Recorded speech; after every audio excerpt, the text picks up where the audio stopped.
So exciting. I just finished Teresa Giudice's book, Turning the Tables. I'm doing this new thing. I'm walking and reading. It is so fantastic. Makes my walking go by so fast. I'm so enjoying this. I'm going to read so much more now because of it, because I'm trying to walk a lot more. Um, the rating, what is it going to be? I don't know. It's difficult because this is my Bravo series and it's not like a regular book. If I'm just reading it and handing out ratings, I'd say, I don't know, 2.8 or 3 because, it's entertaining for us because I watch the shows, but it's not the best book ever, right? So the beginning is super entertaining and easy to read because you're talking about her childhood. You're talking about how she met Joe. We're getting more information about her as a person in her life. So that's interesting. Once she gets to prison, it's a little lackluster. I skimmed through a lot of the chapters from when she's in prison because it's just a lot of detail. What she wore, what she ate, what they told her, how she had to strip down, how she didn't, what the showers looked like, how dirty it was. I mean, monotonous things everyone knows, more or less. You watch shows in the prison, what it's like. So that got a little whatever. But I enjoyed the beginning, how her parents were from the small town in Italy and it's interesting. Her dad was 20 and her mom was 13 and he was obsessed with her. That's creepy. So he kept wanting to be around her and her parents were like, if you're going to be with her, you need to commit or get away from her. And I'm like, that's what you have an issue with? Not the fact that he's 20 and she's 13.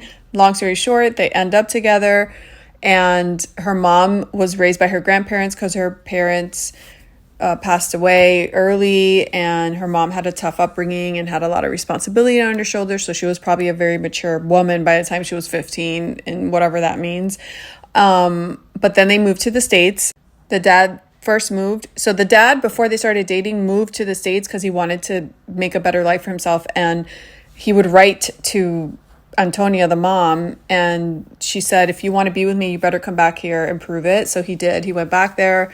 They ended up getting married and then he moved her back to the US. She felt very lonely because she didn't know anybody, didn't have family. She didn't speak the language, but she got used to it. He worked in shoe repair and had a little store and struggled and was a hard worker. And all Teresa ever says, it's so funny. You can hear Teresa's voice in the book. Obviously, she didn't write it. She just talked about it and someone wrote it for her. There's words that are used that she would never use.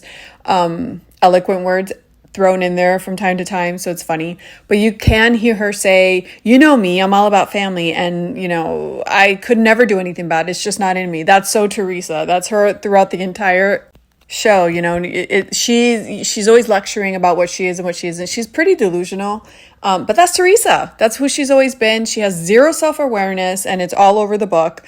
And so basically, when she was born, Joe and Teresa have known each other since birth. Joe was 2 years old and his parents and her parents have always been family friends. And they took him to visit her when she was born and he was 2 years old. So I didn't know they knew each other their entire lives, which is so interesting. And it kind of makes you sad, right? That they're not together anymore and what their life would have been like if they weren't part of the show.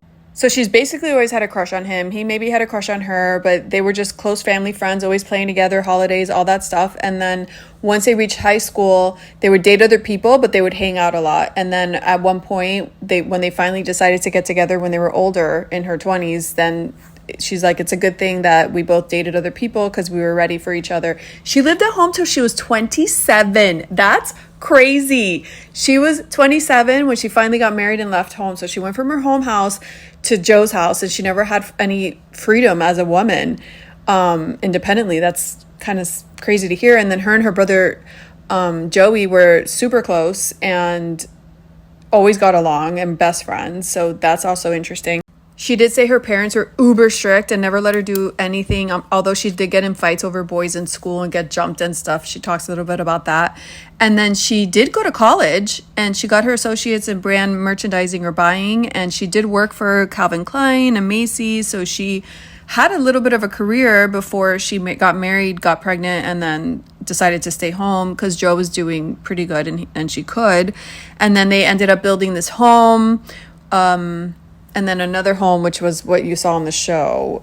She did also say her parents didn't expect from Joe what they expected of her. He never had to clean. He never had to do anything, and she was the housemaid, and that's pretty messed up. So Bravo came and asked a popular hairstylist there for recommendations for uber lavish women that were housewives to be on the show, and they approached Jacqueline Larita and Dina. So they were approached first, who then approached Danielle Staub. They recommended them. So Teresa was like down the line. She wasn't one of the original picks or anything. They ended up recommending her later, even after Carolyn Manzo. So yeah. She said Joe was supportive and he didn't want to be on TV, but he would support her, and she didn't know what the hell she was getting into. She never watched TV. All she did was raise her kids. She had all these little kids and she didn't know what she was doing. It took her 11 months to decide after everyone else had already signed their contract, and then the races were off. Now, what I found interesting is throughout the entire book, she doesn't talk about why they're in jail. All she keeps saying is, why am I in jail? Why am I serving time? I don't know what I did. She never once says, I asked Joe, what did he do for us to get in here? And he told me this. She never directs what actually happened. And that's annoying to me, because isn't that what this book should be about? What did he do exactly? He lied about loans. He lied about mortgage loans. He lied about this. He lied about that. What did he do? She won't admit it. And it's kind of driving me nuts. And her whole time in jail is basically orgy fest. There's just women having sex all over the place. I'm like, oh my gosh, like that's what you want to do in a dirty basement? It was constant women all over each other. It was kind of gross. It's like so filthy in there. She said there was dust everywhere and everything was so gross. I don't know why you would want to do anything other than survive in there. But she also talks about malocchio, which is the bad evil eye.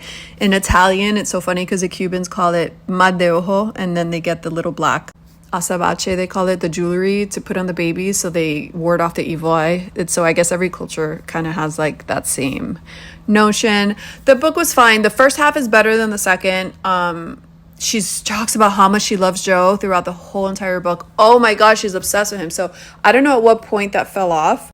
She's just so obsessed with him. She can't wait to talk to him. She loves him. She loves him. She loves him. She's so blessed. He's the everything to her. He's the best guy in the world. All this stuff. So something happened between when he left to jail, because that's where the book ends, and after he got out. Something fell off a cliff. And she says all the rumors of him cheating were absolutely untrue. Those were friends of theirs, taking photos and manipulating them. So it is curious. I'm just so curious if she wouldn't have gone on the show, if they would have still been together and their lives would have been different. But she did share some family photos at the end of the book. This is her and her girls in jail. There's a few more in the book. I'm just sharing like a few of them. These are all her friends in there. I wonder if she'll talk to them when they get out. That's interesting, right? Because when you're in jail, you don't mind making friends, but those aren't the kind of people you're going to trust in real life, because you don't know what they're capable of, right? Like if they called you, how awkward.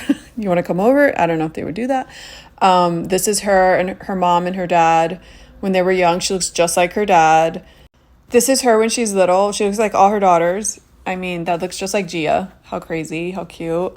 This is her and Joe, really cute when they were little. And then this is her and Juicy Joe when they first got together. Look how cute they are. It's sad. You think about the whole thing. I mean, it's his doing. I don't know what he thought was going to happen. She seems so clueless. I don't know what we're doing in jail. I think the next Bravo book I'm going to read is Average Expectations by Shep Rose from Southern Charm. The reviews say that it's entertaining. So I'm going to hop over there and read that one for my next Bravo book review.